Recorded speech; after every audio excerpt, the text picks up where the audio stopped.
My person is Catherine of Siena. She was born and raised in Siena, and at an early age, she really wanted to devote herself to God.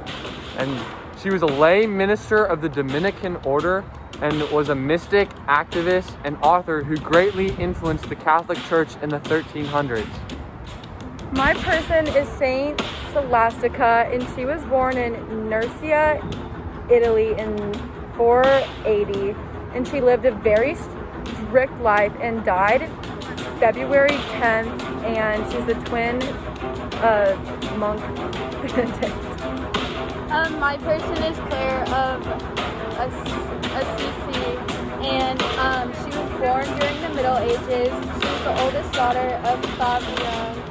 Claire's father was a wealthy representative of an ancient Roman family who owned a large palace in Assisi and a castle. Claire was devoted to prayer, and although there is no mention of this in any historical record, it is assumed that Claire was to be married in line with the family tradition. And so Catherine's influences on theology were, so during the Great Schism, she went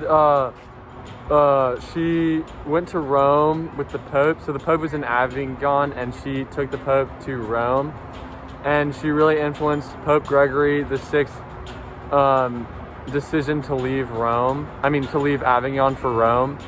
And she dedicated, she said to a bunch of her secretaries, and she wrote the Dialogue of Divine Providence.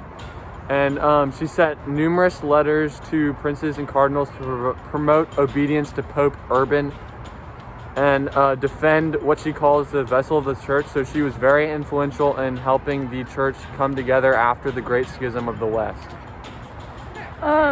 Saint Scholastica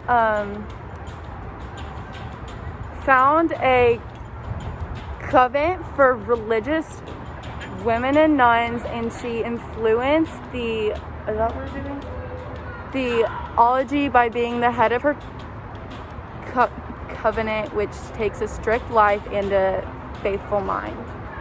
When Claire was 18, Francis of Assisi came to preach in the church of San Giorgino at Assisi. Inspired by his words, Claire asked Francis to help her in dedicating her life to God, and he vowed to do so. She took vows dedicating her life to God, and that moment, occurring on March 20th, 1212, marked the beginning of the Second Order of St. Francis. Catherine's influence on the church, there was a lot of devotion around her as a saint after her death. She was canonized in 1461 after her death, and she was declared a patron saint of Rome in 1866, which goes to show how important and how great of an influence she was to the church. And then she was also declared a patron saint of Italy in 1939. She was the first woman, along with Teresa of Avila, to be declared a doctor of the church on the October 4th in 1970 by Pope Paul. And she was proclaimed a patron saint of Europe in 1999 by Pope John Paul II, which goes to show how great of a saint she was and how good of an influence she was on the Catholic Church. Saint Scholastica is known for calling upon a storm to keep her brother in her church, and she had visions of her ascending into heaven like a dove, and she's the patron saint of Benedictine nuns and education. Claire and her sister moved to the Church of St. Domino, recently built by Francis. It wasn't long before other women joined them, and St. Domino's residents, known for their aesthetic lifestyle, became known as the Poor Ladies.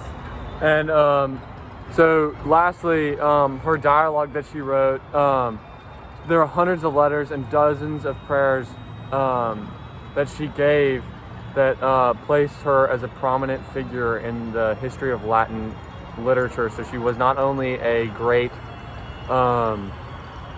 a woman of the church, she also was a great writer in Italian literature.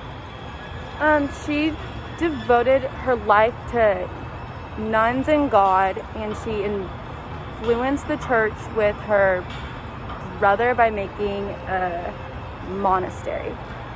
Assisi was under attack. Claire and her nuns prayed for the safety of their town, and a storm swept in and scattered the attackers. Claire cared for Francis toward the end of his life and was with him when he died in 1226. After, despite ill health, Claire continued to promote the growth of her order until her death in 1252. All right, bye.